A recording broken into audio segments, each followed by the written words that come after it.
শব্দটা ভেসে আসছিল অনেক দূর থেকে। ক্রমে ক্রমে কাছে আসতে শুরু করলো কাহারদের গলার সুর। আটজন কাহার পালকিবাহীর আড়চোড়া পায়ের দপ দপ তালে তালে হেইয়ো হেইয়ো সুর টানা চিৎকার। কিন্তু এই গানের কি এক অদ্ভুত আকর্ষণ! গায়ের মেয়ে বউরা যে যেখানেই থাকুক ছুটে আসে। খিড়কির দরজায় কিংবা পুকুর ঘাটে দাঁড়িয়ে তৃপ্তির চোখে তাকিয়ে দেখে পালকির ভেতরের মুখ দুটি। পড়তে বসেছিল গিরি, আর উঠোনের এক প্রান্তে বসে ষাঁড়কুড়ের পাশের ছোট্ট শাকসবজি বেগুন চারা বসানো বাগানে বাঁশের পাতা দিয়ে বেড়া বাঁধছিল বংশী। অর্থাৎ গিরিদাদার পড়া শেষ হলেই ছিপ নিয়ে দুজনে বেরিয়ে পড়বে মাছ ধরতে। কিন্তু পালকির শব্দে দুজনেই কান খাড়া করলে, আর সঙ্গে সঙ্গে গিরির মা ঠাকুমা দিদি সবাই পড়ি কি মরি করে ছুটল যেদিক থেকে শব্দটা আসছিল সেদিকে। হ্যাঁ, মঞ্জুলা থেকে স্টেশনের দিকে চলেছে যেন পালকিটা। হাতের ঘটিটা ফেলে দিয়ে দিদি ছুটতে ছুটতে বললে, মঞ্জুলার কোয়ারদের মেয়ে জামাই চলল বোধ হয়। শুনে গিরির মাও ছুটে গেল হাসি হাসি মুখে। গিরি আর বংশী মুখ চাওয়াচাই করে বললে, চ দেখে আসি। দুজনেই বেরিয়ে এসে দাঁড়ালো রায়পুকুরের পাড়ে। দেখলে মঞ্জুলার দিক থেকেই আসছে পালকিটা, মাঠ পার হয়ে স্টেশন যাবার রাস্তা ধরে। গায়ের গা বেয়ে চলে গেছে মেটে রাস্তাটা, আর তার দুধারে অপেক্ষা করে আছে বউ ঝিয়ের দল। সবার মুখেই হাসি, সবার মুখেই পরম তৃপ্তি। গিরি দেখলে গুপ্তবাড়ির শাশুড়ি ও বউ, যারা দিনরাত ঝগড়াঝাটি করে চিৎকার করে আকাশ ফাটায়, তারাও পাশাপাশি দাঁড়িয়ে হাসছে, পরস্পরের চোখ চাওয়াচাই করে কি যেন বলাবলি করছে। ওদিকে চাটুজ্যেদের মেজ বউ আর ধীরেন সায়ের মেয়ে নটু তখন শাঁখ বাজাচ্ছে থেকে থেকে। পালকিটা কাছাকাছি এসে পড়তেই সবাই উলু দিয়ে উঠল। বেহারাদের বলতে হলো না কিছু, মিনিট খানেকের জন্য দাঁড়িয়ে পড়ল ওরা। গিরির মা আর আরও কজন এগিয়ে গিয়ে পালকির কপাট খুলে মেয়ে জামাই দেখল। কনের স্মৃতিতে শাখায় সিঁদুর ঠেকালো কেউ। গায়ের সবাই অচেনা, তবু মেয়েটার লাল বেনারসি আর রক্তবস্ত্রের চেলির ঘোমটায় ঢাকা চন্দনে আঁকা মুখখানা লজ্জায় কোলের কাছে নুয়ে পড়ল। জামাইয়ের কচি মুখখানাও। চাটুজ্যেদের মেজ বউ কাকে চেঁচিয়ে ডাকল, একটু নবাত নিয়ে আয় তো। নবাত অর্থাৎ পাটালি গুড় নিয়ে এসে হাজির হলো কে। গিরি দিদি ছুটে গিয়ে নিয়ে এলো নারকেল নাড়ু আর এক গ্লাস জল। মেয়ে জামাইয়ের মুখের কাছে নিয়ে গিয়ে ধরল গিরির মা। কি লজ্জা জামাইটার! গিরির চেয়ে 2-4 বছরের বড় হবে হয়তো, লজ্জা হবে না? তাই কিছুতেই মিষ্টিমুখ করতে চায় না সে। আর গিরির মা ততই হাসতে হাসতে তার মুখের কাছে গুঁজে দিতে যায় নাড়ুটা। বলে, খাও লক্ষ্মী বাবা আমার, একটু মিষ্টিমুখ করতে হয় বাবা, নইলে গায়ের অমঙ্গল হয়। পালকির পেছনে বরপক্ষের লোক ছিল 2 জন। তারা জামাইকে বললে মিষ্টি খেতে। মিষ্টিমুখ করিয়ে জল খাইয়ে পালকি ছেড়ে দিল সবাই। শাঁখ বাজালো, উলু দিল, আর পালকি চলে গেল দপ দপ দপ দপ শব্দ করে। গিরির মা আর ঠাকুমা বলাবলি করলে, চমৎকার মানিয়েছে দুটোতে, ঠিক যেন হরগৌরী, না মা? ঠাকুমা হেসে সায় দিল। বললে, গিরির আমার ঠিক অমনি বিয়ে দেব, বুঝলে বড় বউ? আহা, কি সুন্দর চোখ দুটো দেখলে কনের, যেন পদ্ম পলাশ, আর জামাইয়ের রংটাও বেশ মাজা মাজা। গিরির মা বললে, জামাইয়ের মুখটাও খুব মিষ্টি মা, অমনি জামাই যদি করতে পারি তবে তো। আমার চাপারানি কি সে ভাগ্য করেছে? নিজের বিয়ের কথা শুনে যেমন লজ্জা পেয়েছিল গিরি, তেমনি মজা লেগেছিল দিদির বিয়ের কথায়। বাড়ি ফিরেই বলেছিল, তোমার ঠিক অমনি বর হবে দিদি, মা বলেছে। অত শত কিছু না বুঝেই বলেছিল ও, আর সঙ্গে সঙ্গে ওর গালে একটা চড় বসিয়ে দিয়েছিল চাপা। কিন্তু গিরির মন বলতো, দিদির ঠিক অমনি বিয়ে হবে, অমনি বর, আর ঠিক ওই রকম পালকিতে চড়ে শ্বশুর বাড়ি চলে যাবে দিদি। সেদিন অবশ্য মার খেয়েও কিছু বলেনি ও, শুধু দিদির উপর অভিমান হয়েছিল। কেন মারল দিদি তাও ভালো করে বুঝতে পারেনি। তবে কি ওই রকম বর পছন্দ নয় দিদির, নাকি বিয়েই করতে চায় না? মনের মধ্যে প্রশ্নটা চেপে রেখেই বেরিয়ে গিয়েছিল বংশীর সঙ্গে। আর ওকে অপেক্ষা করতে বলে চলে গিয়েছিল বংশী। বলেছিল, দাঁড়াও গিরিদাদা, ডাঁটটা নিয়ে আসি, ভালো চার করে রেখেছি বোলতার ডিম দিয়ে, দেখবে কেমন টপাটপ মাছ উঠবে আজ। তারপর এক সময় দুখানা ছিপ নিয়ে এসেছিল বংশী, গিয়ে বসেছিল চাটুজ্যেদের পুকুরে।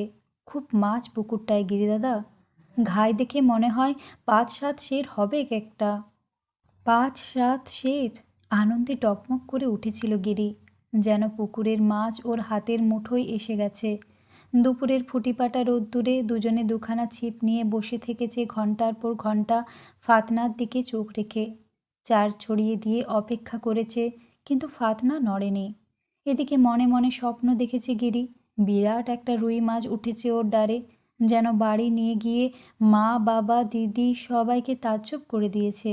সবাই বাহবা দিচ্ছে, সে কি রে গিরি, এত বড় রুই মাছ তুই ধরেছিস? হুইল না নিয়ে শুধু ডারে ধরেছিস এত বড় মাছটা? ফাতনার দিকে চোখ রেখে রোদ্দুরে ঘামতে ঘামতে নানা উদ্ভট সব কথা কল্পনা করেছে গিরি। তারপর ফাতনাটা যেই নড়ে উঠেছে অমনি জোর টান দিয়েছে।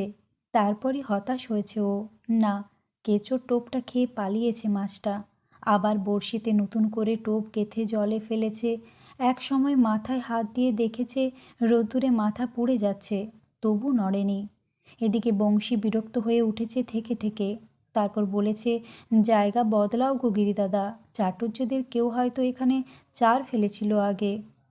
বলে উঠে গিয়ে বাঁশঝাড়ের ছায়ায় বসে ছিপ ফেলেছে বংশী। গিরি তবু সেখানেই বসে থেকেছে। একটা মাছ না নিয়ে উঠবে না ও কিছুতেই। বারবার ফাতনা নড়েছে, বারবার হ্যাঁচকা টান দিয়েছে গিরি, কিন্তু মাছ ওঠেনি। প্রতিবারই টোপ খেয়ে পালিয়েছে মাছগুলো।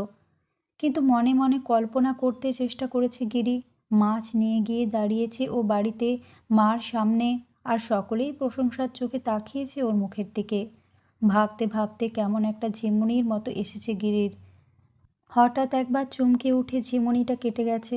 দেখেছে না, ফাতনা যেমনকার তেমনি, নড়ছে না। নিজের মনে হতাশ হয়ে পড়েছে গিরি। তবু বলেছে, মা যদি পায় বংশী, মাকে গিয়ে বলবো যেন দিদিকে খেতে না দেয়। যেমন মিছিমিছি মারলো আমাকে, বুঝবে তখন। বলে হেসে উঠেছে ও। সঙ্গে সঙ্গে ধমক দিয়েছে বংশী, আহ গিরিদাদা, কথা বলো না। তাই তো, শব্দ শুনলেই যে মাছ পালাবে। চুপ করে গিয়েছে গিরি। এদিকে দুপুর গড়িয়ে বিকেল হয়েছে। উঠি উঠি করছে ও, আর সেই সময় বংশী ছুটে এসে সজোরে টান দিয়ে তুলেছে গিরির ছিপটা। সঙ্গে সঙ্গে উল্লাসে লাফিয়ে উঠেছে গিরি, ছুটে গিয়ে ছাড়িয়ে নিয়েছে মাছটা। না, ৫-৭ সের না হলেও বেশ বড়, সের দেড়েকের কাতলা একটা। গিরি একমুখ হেসে বলেছে, কি সুন্দর রূপলি রং দেখ বংশী।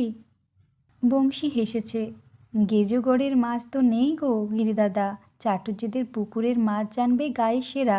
তোমার বরাতটা বড় ভালো গো। গিরি হেসে বলেছে, তোর বরা তো ভালো রে বংশী, আর একটু বসে দেখ না। বংশী হেসেছে, বরাত থাকলে কি কোটালের ঘরে জন্ম হয় গো? কথাটা হঠাৎ যেন বুকে গিয়ে লেগেছে গিরির। মনে হয়েছে সত্যি বড় দুঃখ বংশীর। বাপটা মাতাল, মা খেতে পায় না, তবু মুখ বুজে শুধু মার খায়। আর বংশী এত পড়াশুনোর নেশা বেচারির, স্কুলে পড়ার এত শখ, তবু পড়তে পায় না। কপালে নেই বলেই বুঝি এমন হয়েছে। তা না হলে। গিরি হঠাৎ বলে উঠেছে, এটা তো তোরই মাছ বংশী, তুই তো ধরেছিস। বংশী হেসে বলে, তা কখনো হয় গো, ডার হলো তোমার আর মাছ হবে আমার। না, মাছটা কিছুতেই নিতে চায়নি বংশী। শেষে গিরি বলেছে, বেশ, তবে রেতের বেলায় কিন্তু আমাদের বাড়ি খাবে তুমি, হ্যাঁ? বংশী হেসে বলেছে, তা খাবো। মাছটা হাতে ঝুলিয়ে বা কাঁধে ছিপ নিয়ে বাড়ি ফিরতে ফিরতে গর্বে বুক ফুলে উঠেছে গিরির। আর পেছনে পেছনে যেতে যেতে বংশী হঠাৎ এক সময় ডেকেছে, গিরিদাদা। কী রে? ফিরে দাঁড়িয়েছে গিরি। বংশী মুখ মাছু করে বলেছে, দুটো খান আমাকে দিও গিরিদাদা। গিরি বিস্মিত হয়ে বলেছে, কেন রে? মায়ের নেগে নিয়ে যাব। গিরির মনটাও ভিজে গেছে বংশীর কথায়। বলেছে, দেবো দেবো, দুটো কেনে, 4টে দেবো তোকে, মাছটা কাটা তো হোক। বলেই ছুটতে ছুটতে বাড়ি ঢুকেছে গিরি। চিৎকার করে বলেছে, ও মা, মা, দেখো কত বড় মাছ ধরেছি। মা দিদি সবাই এসেছে। খুশির চোখে মাছটার দিকে তাকিয়ে বলেছে, তাই তো রে, কোথায় পেলি? আমি ধরেছি, আমি নিজে। সগর্বে হাসতে হাসতে বলেছে গিরি। বংশীর সামনেই মিছে কথাটা বলতে আটকায়নি ওর। আর মা শুধিয়েছে, কোন পুকুরে ধরলি রে? চাটুজ্জে পুকুরে। সঙ্গে সঙ্গে মার মুখ চোখের হাসি উবে গেছে, আর থমথমে সে মুখের দিকে তাকিয়ে বুক কেঁপে উঠেছে গিরির। ক্রুদ্ধ গম্ভীর গলায় মা বলেছে, চাটুজ্জেদের পুকুরে অংশ আছে আমাদের? ছি ছি, রায়বাড়ির ছেলে হয়ে মাছ চুরি করেছিস তুই? এই এক হাতে গিরির চুলের মুঠি আর অন্য হাতে মাছটা নিয়ে ওকে হিড়হিড় করে টানতে টানতে চাটুজ্জেদের বাড়িতে নিয়ে গেছে। সব শুনে চাটুজ্জেদের বড় বউ, মেজ বউ ছুটে এসে গিরিকে ছাড়িয়ে নিয়ে বলেছে, তোমার কি কাণ্ড দিদি! ওইটুকু এক ফোঁটা ছেলে ওকে জেনে শুনে করেছে। ও মাছ তুমি নিয়ে যাও। গিরি আমার ধরেছে, ওই খাবে। কিন্তু গিরির মা রাজি হয়নি কিছুতেই। উত্তর দিয়েছে, না ভাই, কর্তা শুনলে রাগ করবে। ও মাছ আমি নিতে পারবো না। বলে বেরিয়ে এসেছে চাটুজ্জেদের বাড়ি থেকে। কারো ডাকে ফিরে তাকায়নি। আর পেছনে পেছনে এসেছে গিরি, লজ্জায় হতাশায় মুখ নিচু করে, ছলছল চোখে।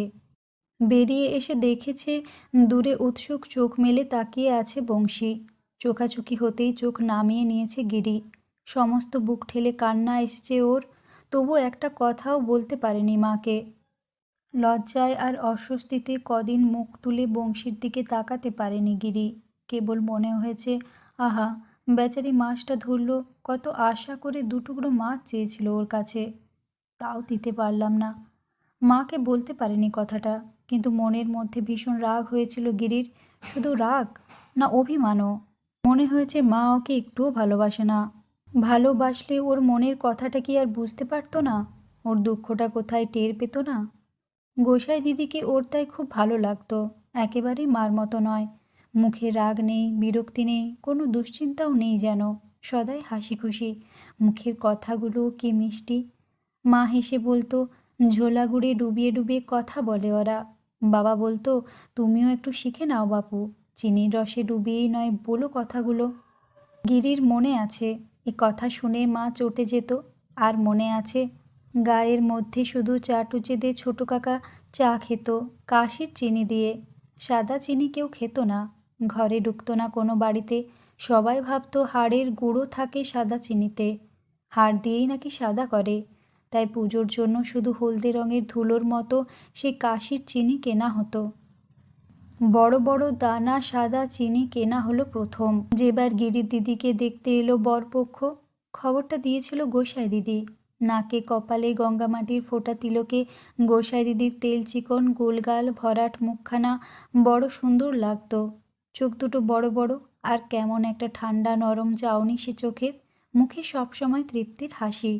দিব্যি মোটাসোটা, ঈষৎ শ্যামলা গায়ের রং, কালো পাড় সাদা শাড়িখানা আটসাট করে জড়ানো, গলায় তুলসী কাঠির মালা। তার দিকে তাকিয়ে তাকিয়ে চোখ জুড়িয়ে যেত গিরির। সেদিনও খঞ্জনি বাজিয়ে গান গাইতে গাইতে সদর দরজার সামনে এসে দাঁড়ালো গোসাই দিদি। গান থামেনি তখনও। কি মিষ্টি গলা, আর কি মধুর সুর! সদর দরজায় দাঁড়িয়ে গোসাই দিদি তখনও গাইছে, সুখ কঞ্চন চন্দন অঙ্গভূষা, রাধাকান্ত একান্ত তুমি ভরসা। গানের তালে তালে বাজছে খঞ্জনি। তারপর হঠাৎ গান বন্ধ করে ডাক ছাড়লে গোসাই দিদি, কই গো, আমার গিরি গোবর্ধন কই? হাসি হাসি মুখে গিরি কাছে গিয়ে দাঁড়াতেই বললে, এই যে আমার নিতাই শচীনন্দন, শচীমা আমার কোথায় গো?" গোসাই দিদির কথাগুলোতে খুব মজা লাগতো। গিরি হেসে বললে, এই বলছো গিরি গোবর্ধন, আবার এই বলছো নিতাই, তুমি কি গো গোসাই দিদি? গোসাই দিদি সঙ্গে সঙ্গে মৃদু হেসে খঞ্জনি বাজিয়ে গেয়ে উঠল, যে গিরি সেই গিরিধারী, যে নিতাই তিনি নিত্যানন্দ, আমি কমলে ভ্রমরে চাঁদে চন্দনে দেখি যে একই আনন্দ। বুঝলে গোপাল, সবই তিনি, যেদিকে তাকাও সেই পতিতপাবন সে গৌরাঙ্গ। বলে রান্নাঘরের দিকে এগিয়ে গেল। গিয়ে বসলো রান্নাঘরের সিঁড়ির ধাপে। সঙ্গে সঙ্গে বেতের কোঠায় করে চাল এনে দাঁড়ালো মা। আর গোসাই দিদি কাঁখে ঝোলানো কাঁথার থলেটা ফাঁক করে ভিক্ষে নিল। তারপর হেসে বললে, খবর আছে গো বোন, আমার চাপা দিদির সম্বন্ধ এনেছি। গিরি দেখলে কথাটা শুনেই মা ঠোঁটে আঙুল দিয়ে চুপ করতে বললে।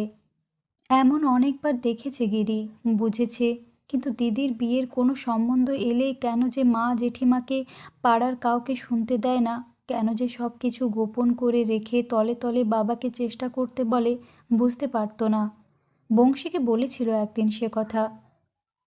বংশী হেসে বলেছিল, তাও বুঝলে না গিরিদাদা, আর কেউ শুনলে যে ভাঙানি দেবে, নয়তো নিজের মেয়ের নিগে চেষ্টা করবে। দের রানীর বিয়ে সব ঠিকঠাক, দেখলে না, নিরু গুই ৩০০ টাকা বেশি দিয়ে ওনার মেয়ের বিয়ে দিয়ে দিল। শুনে বিস্ময়ে হতবাক হয়ে গিয়েছিল গিরি। এমনও হয়?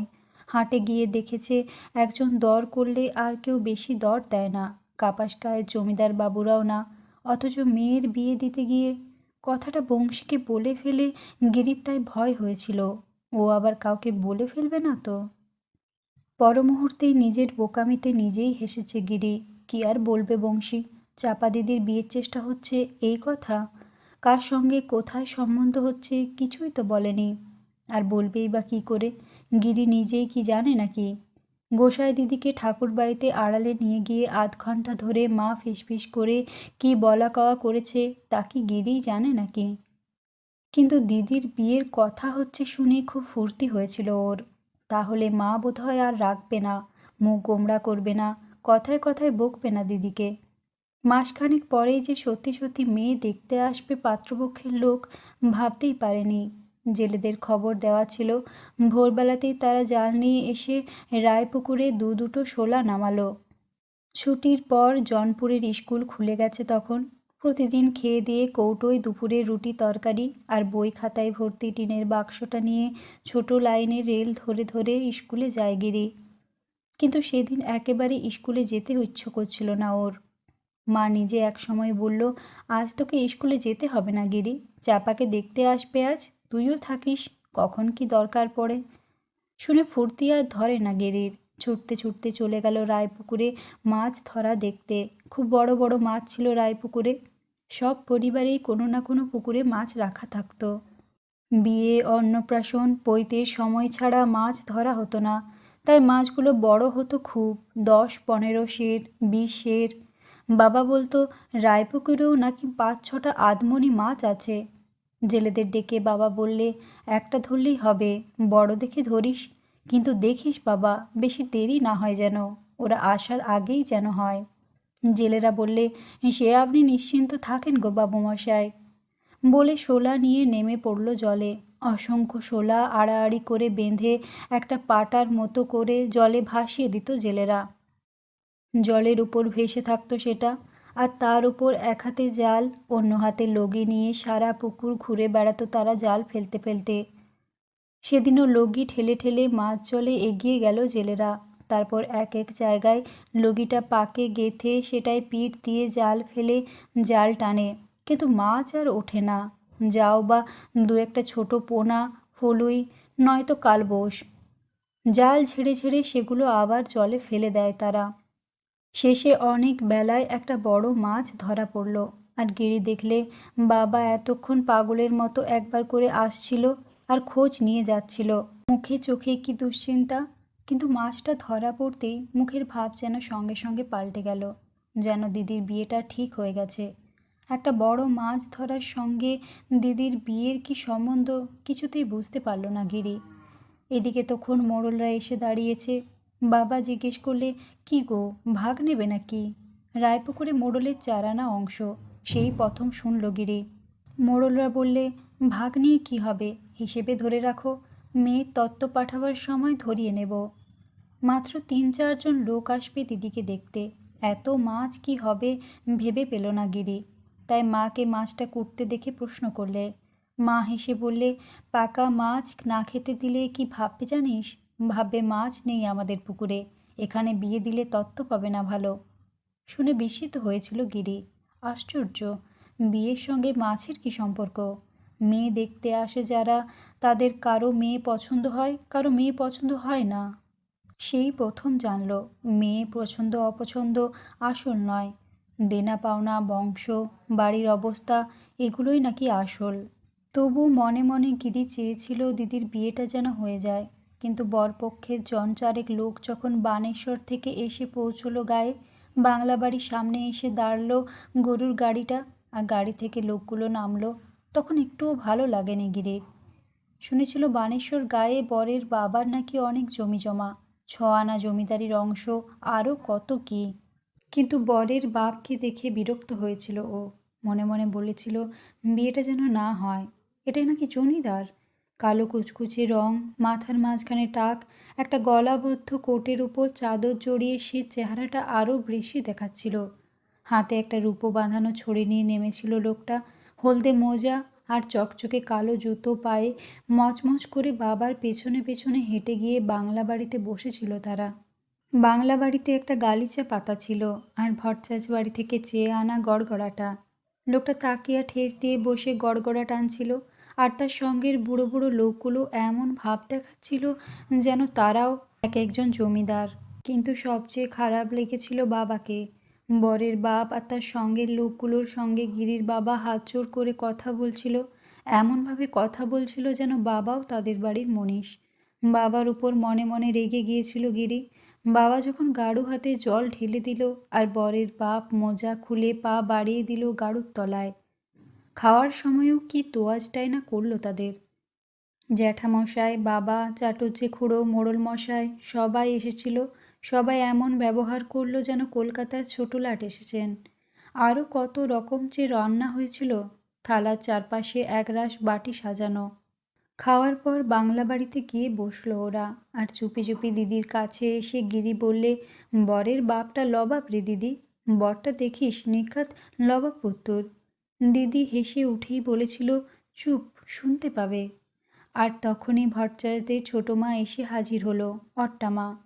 টুনুদের দেখা দেখি গিরি বলতে শুরু করেছিল, ছোটো মা। মেয়ে সাজানোর খুব নাম ছিল ছোটো মার। সবাই বলতো অট্টামা মেয়ে সাজিয়ে দিলে সে মেয়ে চোখে লাগবেই। যার বাড়িতেই যখন মেয়ে দেখতে আসতো ছোটো মা গিয়ে সাজিয়ে দিত, চুল বেঁধে দিত নতুন পাতা কেটে চুল বাঁধতে জানতো না কেউ তখন, আর শাড়ি পরিয়ে দিত নতুন ঢঙে। ছোটো মা এসে বললে, ভাবিস নিল ভাবনি, বিয়ের ফুল তোর ফুটলো বলে, নে ওঠ, কাপড় চোপড় নিয়ে আয় যাবা। তারপর বললে, দাঁড়া, আগে সাবান আন দেখি, ধুই দিই আগে। দিদি হা করে রইল। সাবান? হ্যাঁ লো, জলে ভাসা সাবান আনিসনি একটা? তোর বাবা কি ভেবেছে বল দেখিনি? মেয়ে পার করা এত সহজ? মিনি মাগনায় বিয়ে দেবে নাকি? গিরি বললে, সাবান তো নেই ছোটো মা। ছোটো মা হাসলে, দেখো কাণ্ড, দাঁড়াও, আমার কাছে আছে একটা, নিয়ে আসি গে। বলেই চলে গেল ছোটো মা দ্রুত পায়ে। গিরি বসে রইল দিদির কাছে। দিদি ধীরে ধীরে প্রশ্ন করলে, শ্বশুরটা খুব রাগী নাকি রে গিরি? গিরি হেসে বললে, খুব, দেখিস তোকে পিটিয়ে পিটিয়ে শেষ করে দেবে। সঙ্গে সঙ্গে দিদির মুখ চোখে একটা আতঙ্ক ফুটে উঠল, আর তা দেখে হেসে ফেলল গিরি। বললে, দূর, তুই কি রে দেখিস দিদি, তোকে ওদের পছন্দই হবে না। সঙ্গে সঙ্গে দিদি গিরির মুখ চাপা দিল, চোখ ছলছল করে উঠল। বললে, ছি, বলিস না ভাই, বলতে নেই। স্তম্ভিত হয়ে গেল গিরি। কি আশ্চর্য, ওই কালো ধুমসু লোকটার ছেলের সঙ্গে বিয়ে না হলে দুঃখ কিসের? দিদি তবে কি ওখানেই বিয়ে করতে চায়? সমস্ত ব্যাপারটা কেমন যেন দুর্বোধ্য ঠেকল তার। আর সেই মুহূর্তে গিরি দেখলে শাড়ি সেমিজ নিয়ে মা এসে দাঁড়িয়েছে। মা বললে, ওঠ রে চাপা, সাজতে হবে না? গিরি বাধা দিয়ে বললে, বাহ রে, ছোটো মা এসেছিল তো, সাবান আনতে গেছে, বলেছে এসে সাজিয়ে দেবে দিদিকে। ছোটো মার সঙ্গে সারা দুপুর বসে কত গল্প বলতে দেখেছে সে মাকে, ঢেকিতে একসঙ্গে পাড় দিতে দেখেছে, মুলোর বড়ি দিয়ে দিয়েছে ছোটো মা, রোদে শুকোতে দিয়েছে মা যখন জ্বরে পড়ে থাকতো। তাই এমন একটা কথা যে মা বলে বসবে, গিরি কল্পনাও করতে পারেনি। গিরি বললে, ছোটো মা এখনই এসে সাজিয়ে দেবে বলেছে। তা শুনে মা বললে, না বাপু, সে আমি সাজাতে দেব না, ও বড় অলক্ষণে বউ, স্বামী নেয় না যাকে, তাকে দিয়ে আমি মেয়ে সাজাতে? তারপর মেয়ের ভালো মন্দ কিছু একটা কথা শেষ করতে হলো না। শব্দ শুনে ফিরে তাকালো গিরি, গিরির মা, চাপা, সকলেই। দেখলে পাথরের মূর্তির মতো দাঁড়িয়ে আছে ছোটো মা, কাপড়টা এক হাতে ধরে কোনো মতে নিজেকে যেন সামলে নিচ্ছে, অন্য হাতে সাবান। সাবানটা দিদির কোলের উপর ছুঁড়ে দিয়েই বেরিয়ে গেল ছোটো মা। কিছুক্ষণ পরে ঘর থেকে বেরিয়ে এলো গিরি, সমস্ত বুক নিংড়ে একটা দীর্ঘ নিঃশ্বাস বেরিয়ে এলো যেন। ঘর থেকে বাইরে বেরিয়ে এসে দেখলে খিড়কির দরজার কাছে দাঁড়িয়ে আছে মা। ছোট মা একটু আগে যে পথ দিয়ে চলে গেছে এদিকে উদাস বিষণ্ণ চোখ মেলে। কিন্তু বিয়েটা শেষ অবধি হয়ে গেল। বংশী বলেছিল, চাপা দিদির বিয়েতে আমি একটা পদ্য লিখব গিরিদাদা, ছাপিয়ে আনবে বর্ধমান থেকে। গিরি হেসে প্রশ্ন করেছিল, কি পদ্য রে? সে খুব ভালো পদ্য, তোমার খুব ভালো লাগবে বলেই নেচে নেচে গেয়ে উঠেছিল বাউলদের মতো। হরগৌরীর মিলন হবে, হরগৌরীর মিলন হবে বনপলাশি গায়ে, কাঁদবে বাবা গিরিদাদা, কাঁদবে ওগো চাপা দিদির মায়ে। শুনে হেসে ফেলেছিল গিরি, বলেছিল, দূর, কাঁদবে কেন? দিদির বিয়ের জন্য কি কম দুশ্চিন্তা ছিল মায়ের? বংশী তা শুনে হেসেছে। কি যে বলো গো গিরিদাদা, কাঁদবে না? কন্যে হলো সন্তান, বুকের রক্ত থেকে জন্ম, চিরকালের জন্য চলে যাবে, সে ব্যথা কি কম বাজে গো মায়ের বুকে? সে ব্যথা তোমার বজ্রশেল। সত্যি বুঝি তাই। সে ব্যথা এত যে গভীর, এমনভাবে বুকের পাঁজর ছিঁড়ে নিয়ে যায় ভাবতে পারেনি গিরি। এমনকি বিয়ের পর দিদি যখন জামাইবাবুর সঙ্গে পালকি চেপে শ্বশুরবাড়ি গেল তখনও বুঝতে পারেনি, তখন যে ও সঙ্গে গিয়েছিল তাই। কিন্তু দিরাগমনের পর দিদি যখন আবার চলে গেল তখন সমস্ত বুকটা যেন খাকা করে উঠল।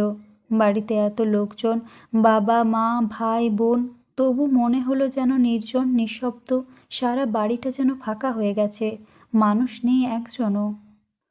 কি বিশ্রী যে লাগতো গিরির, সদা সর্বদাই যেন মনে হতো দিদি নেই, দিদি নেই। বাঁশবনের ছায়, আখের খেতে কিংবা দূরের রেল লাইনের ধারে গিয়ে একা বসে থাকে, কেমন যেন নিস্তব্ধ, নিস্তব্ধতা। বুকের মধ্যে সব সময় কেমন যেন ফাঁকা ফাঁকা লাগে। কেবলই মনে হয় দিদি শ্বশুর বাড়িতে ছুটে যায়। কোনো দিন বা একটা কঞ্চি কেটে নেয় পকেট থেকে, পেন্সিল কাটা ছুরি বের করে, তারপর পুকুর পাড়ে বসে জলের ওপর ছপাং ছপাং করে কঞ্চিটা ফেলে। জলের ওপর ওর মুখের ছায়াটা যেমনভাবে ভেঙে ভেঙে যায়, হারিয়ে যায়, তেমনইভাবে বুকের মধ্যে থেকে দিদির ছবিটাও মুছে ফেলার চেষ্টা করে। কোনো দিন বা নির্জলা খড়ি নদীর পাড় ঘেঁষে চলতে চলতে কাশবনের সাদা সাদা ঢেউয়ের দিকে তাকিয়ে হঠাৎ অন্যমনা হয়ে যায়। সব সময় কি এক অসহ্য যন্ত্রণা যেন। কখনো বা বই পড়তে পড়তে মন চলে যায় বানেশ্বর গ্রামে সেই রহস্যময় দালান বাড়িটার অন্ধকার ঘরখানায়, যেখান দিয়ে চলে আসার দিন চুপি চুপি এসে দিদি ওর হাতে একখানা চিঠি দিয়ে বলেছিল, মাকে দিস। ছেড়ে আসতে মন চায়নি। দিদির শ্বশুরবাড়িটা একেবারে ভালো লাগেনি গিরির। এত আদর যত্ন সবাই করেছিল, তবু কাউকেই ভালো লাগেনি। ইচ্ছে হয়নি দিদিকে রেখে চলে আসতে। রোগা আর কালো মুখে বসন্তের দাগ জামাইবাবুটাকে আরও খারাপ লেগেছিল। তাই মাকে লেখা দিদির চিঠিটা খুলে পড়ার ইচ্ছে হয়নি, জানতে ইচ্ছে হয়নি কী লিখেছে। ফিরে এসে গম্ভীর মুখে মাকে চিঠিটা দিয়েই চলে গিয়েছিল। বইয়ের পাতা উল্টাতে উল্টাতে সেই চিঠিখানা বেরিয়ে পড়ল। দিদির লেখা আঁকাবাঁকা অক্ষরগুলোর দিকে তাকিয়ে থাকতেও ভালো লাগলো, যেন চোখের সামনে দিদিকেই দেখতে পাচ্ছে। ধীরে ধীরে চিঠিটা পড়ল গিরি। পড়তে পড়তে এক জায়গায় এসে চোখ ঠেকতেই চমকে উঠল। দিদি লিখেছে, মা, ঠাকুরের কাছে মানসিক করিয়াছিলাম, বিবাহ যখন হইয়াছে তখন 5 শিকা পয়সার বাতাসা ও মন্ডা আনাইয়া সিংহবাহিনীর পূজা দিও। পড়ে চমকে উঠল গিরি। কি নির্লজ্জ দিদি! নিজের বিয়ের জন্য মানত করেছিল ঠাকুরের কাছে, অমনি বিচ্ছিরি জামাইবাবুটার সঙ্গে বিয়ে না হলে কি চলতো না? কিন্তু যত দোষই করে থাক দিদি, তাকেও ছেড়ে থাকবে কি করে? অস্ফুটে নিজের মনে গিরি বলে ওঠে, ভগবান, দিদিকে তুমি ফিরিয়ে দাও, দিদিকে তুমি ফিরিয়ে এনে দাও। বলে চোখ মুছে ঘর থেকে বাইরে বেরিয়ে এসেই দূর থেকে ভেসে আসা কাহারদের হেইয়ো হাইয়ো ডাক শুনতে পায়। দূরে কোথাও যেন পালকি আসছে। দিদি নাকি? গিরির মাও শুনতে পেয়ে ছুটে যায়। পিছনে পিছনে গিরি। ওদিক থেকে কোটালদের বৌঝিরাও ছুটে আসে। গায়ের গা বেয়ে গেছে আঁকাবাঁকা মেটে রাস্তাটা। স্টেশন থেকে মঞ্জোলা হয়ে আরও কত দূর কে জানে। কাহারদের সুরটানা গলার স্বর কাছে আসছে ক্রমশ। পালকিটা স্পষ্ট হয়ে উঠছে ধীরে ধীরে। একে একে গায়ের সবাই ছুটে এলো। গুপ্তবাড়ির শাশুড়ি বউ, চাটুজ্যেদের মেজ বউ, ধীরেন সাহের মেয়ে। ভিড় করে রাস্তার ধারে দাঁড়িয়ে রইল তারা, উদ্গ্রীব আগ্রহে। একটু একটু করে এগিয়ে এলো পালকিটা, কাছে এলো। গিরির মা জিজ্ঞেস করলে, কোথায় চলছিস গো তোরা? কে আছে? পালকি থামল না। কাহারদের একজন শুধু বললে, মঞ্জুলায় চললাম গো, কোয়ারবাবুদের মেয়ে আছে। মঞ্জুলায় কোয়ারদের মেয়ে? মনে পড়ে গেল একদিন এই পথ দিয়ে কোয়ারদের মেয়ে জামাই গিয়েছিল স্টেশনের দিকে। শ্বশুর বাড়ি গিয়েছিল মেয়েটা, সারা গায়ে গয়না, গালে কপালে চন্দনের ফোঁটা, লাল বেনারসির ঘোমটায় ঢাকা ছোট্ট সুন্দর মুখখানি। গিরির মা ছুটে গিয়ে হাসি হাসি মুখে পালকির কপাট খুললে। কাহারদের বললে, থাম রে বাপু, এত তাড়া কিসের? সবাই হাসি হাসি মুখে এগিয়ে এলো দুটো গ্রাম্য রসিকতা করার নেশায়। কিন্তু পালকির কপাট সরাতেই স্তম্ভিত হয়ে গেল গিরির মা। সকলের মুখের হাসি যেন দপ করে নিভে গেল। হাতে চুড়ি নেই, শাখা নেই, সিঁথিতে সিঁদুর নেই, নেই সেদিনের বেনারসির উজ্জ্বল আগুন। নিরাভরণ দেহে শুধু একখানা থান আর থমথমে একখানা মুখ। গিরির মায়ের সঙ্গে চোখাচোখি হতেই ডুকরে কেঁদে উঠল মেয়েটা।